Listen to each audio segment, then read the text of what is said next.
Right off the bat, I need to address something. This is not the typical content that you would find on my channel. If any of my regular viewers or subscribers are watching, you might have assumed this by either the length of the video or the genre that I'm making this in. My usual content style is very long form and heavily scripted gaming videos, and usually these center around games that I'm either playing or getting introduced to, or games that I've played in the past and I really want to talk about. But this video, as you might be able to tell, is not very heavily scripted. I have bullet points and I have some key sentences that I want to say, but overall I am just kind of winging this and just talking into Audacity, and my sentences and my ideas will kind of form as I go. This intro section is probably going to reach about a minute long, so before I do that, I just want to mention that I will be using a lot of trailer footage in this video because I will be talking about recent movies and shows, so I don't want to spoil anything, so if you're worried about that, don't be too worried. And also, I would like to ask everyone to either subscribe or just watch this video all the way through and then check out my other videos. Other than that, just tell me what you think of this video format, and if it pops off, maybe I'll make more of them.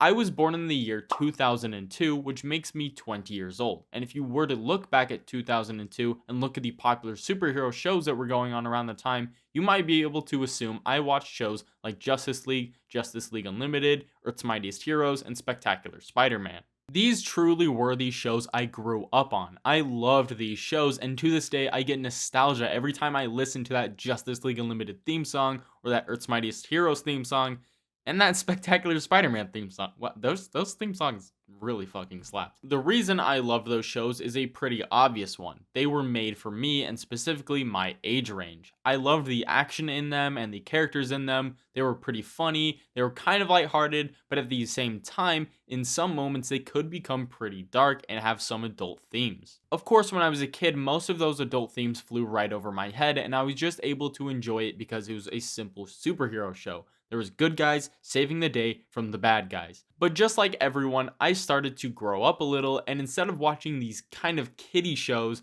I started gradually evolving into watching the MCU as my main source of superhero entertainment, like every single other person in my age range. Something I specifically remember is 2012's Avengers being the very first movie that I wanted to go see day one, but I eventually just saw it like 2 or 3 days after release because my dad wouldn't take me day one. But that was my first realization that these individual movies were building up to something grander, and the Avengers definitely wasn't going to be the end of it. To me, as a growing kid, these movies felt a lot more adult and sophisticated than just a single season of Earth's Mightiest Heroes or Justice League Unlimited, because those were just kind of loosely connected episodes that would build into a season like finale or season arc. But this felt like every single thing was a building block and it would lead to something real. If we skip ahead past phases 1 and 2 of the MCU, I was probably around 13. So again, just like with the animated shows, I was right around the age that they were making these for. They're all rated PG-13, so it makes sense that they're made for people around that age range that can pick up sort of on the more adult themes while still heavily enjoying the things that were made for them, like all the jokes and all the superhero action and all the colors and explosions and all that stuff,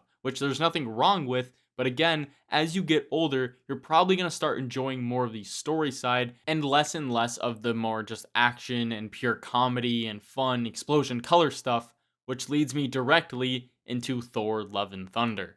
Again, if you haven't seen Thor Love and Thunder, I'm not going to spoil anything specifically. I'm going to talk more generally and broadly about the whole entire movie, which might actually be beneficial. I wish someone told me these things before I went into the movie without going into it thinking it was going to be, Thor Ragnarok, but better. It's not. Thor Love and Thunder is a pretty fun movie. It's got a lot of color and action set pieces and explosions, and everyone's really funny, right? It's so funny, guys. It's literally so fucking it's not. It's really just not a funny movie. It's, got some jokes in it. It's got way too many jokes in it, but it's not funny. I don't go and I watch it and laugh.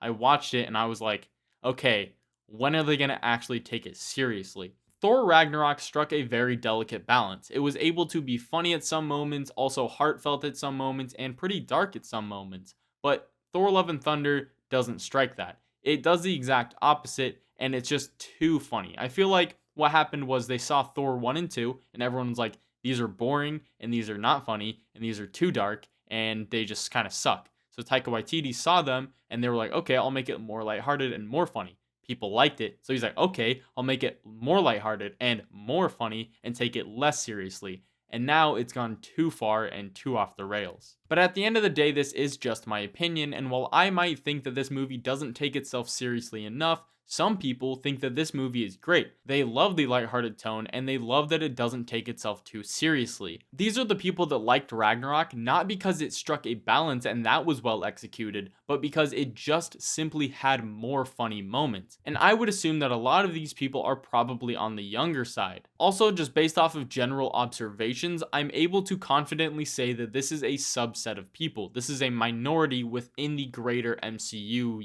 fandom. And that brings me to the reason I brought up Thor Love and Thunder in the first place. I think people that are just like me, people that are around my age, are starting to realize that these movies are not really made for them anymore. And while it might seem obvious on the surface, we grew up loving these movies and we expected to always love them. And that we'll always, love the MCU and stay caught up with it. And we're never going to miss another movie and we're going to be there day one for every single movie. But that might not be the case. We probably will just grow out of it and stop loving these movies as much as we used to if they don't change along with us. And that's what this whole entire video is about. How the MCU hasn't really shifted and changed for us as an audience, so we've moved on to things that are more adult and more sophisticated and have more nuanced themes, like The Boys. If you are above the age of 18 and you haven't seen The Boys, I would highly suggest you go watch it. And again, I'm not going to spoil anything because I want this video to be pretty accessible, but I will say that it does have a bit of a darker tone. By darker, I mean it gets dark. It deals with a lot of real world aspects and it pulls a lot of its themes from real world things like Hollywood and politics. And despite what you might have seen, it's not just all shock value and swearing and nudity and stuff. It's got some actual great storytelling and you can never predict where the show's gonna go because it has actual characters in it as well. Every single person has motivations and they have real intentions. They're not just these 2D templates of good guy, bad guy. Everyone can do good and bad things just like in the real world. And some of the best people might do some of the dumbest things that cause some of the worst ramifications. Now, I'm not suggesting that the MCU should change to be like The Boys. I think that would be a huge mistake. It would alienate a ton of people from watching it. But at the same time, the MCU does need a bit of a tonal shift, and The Boys is where we as adults now are getting that new itch from. We want to watch more adult things, and The Boys is a perfect way to get it. But because The Boys is so extreme, I do think that there are some other TV shows and movies that we should look at as a better way to understand the middle ground that the MCU should be striving towards to kind of appeal more to their mature audience as we grow older. In my mind, if Thor Love and Thunder and a lot of recent MCU projects go on one side of the spectrum where they're very accessible and The Boys is on the complete opposite side of the spectrum and we needed to step down from that to reach a middle ground, the next thing I would look at is Invincible. I've heard people say that The Boys and Invincible are basically the same show, except for one of them is animated and the other is not. But I would say that they're almost completely different, apart from that they're both on Amazon Prime and they're both for people above the age of 18.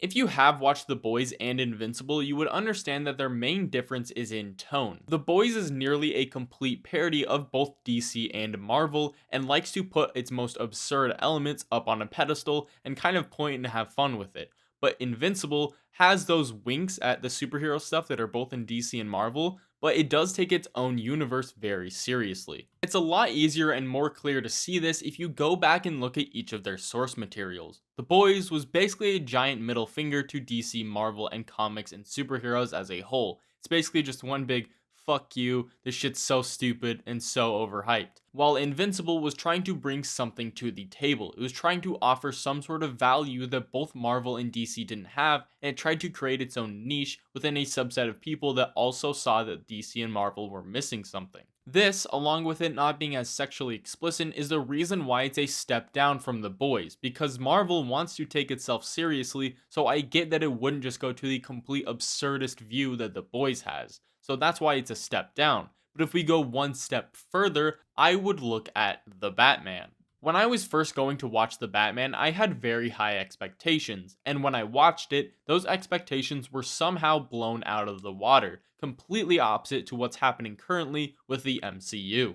There are 3 reasons why I, and many others, love The Batman. First, I would say the story and the plot are just absolutely amazing. Second off, they have really great characters in them that do have real motivations and feel actually like characters and not just like cookie cutter templates. And third, it feels like a Batman movie first. If you're at all familiar with the comics Batman, you can obviously tell that they drew a lot of inspiration from the Frank Miller comics, and at the beginning and through the majority of the movie, Batman is a very dark character, basically the template of what every single modern Batman is, but by the end of the movie, he does hit those lighter notes that Batman does have that the modern interpretations have mostly lost. This is one of the things I absolutely love most about Matt Reeves and how he made the Batman, because he absolutely understood the character while he was making the movie. This is what I feel like is sorely missing from Thor's character specifically in the MCU. He doesn't at all feel like a king or like the god of thunder. He feels like with Taika Waititi, he's just the butt of every joke. If you don't already, you will completely understand what I'm saying if you go and watch that first scene with Thor in Love and Thunder. They kind of just turn him into a joke, and it's completely absurd and pulled me right out of the movie, and it was all for what? Just a cheap joke that literally nobody in my theater laughed at on opening night. If you actually stop to think about it, that's completely absurd. That the people who love the MCU most are also the most likely to not like this version of Thor, because they'll understand that they love the character and they want a character movie, opposed to this one, which is completely made for people who either don't care about the MCU or only are in for cheap laughs and fun moments.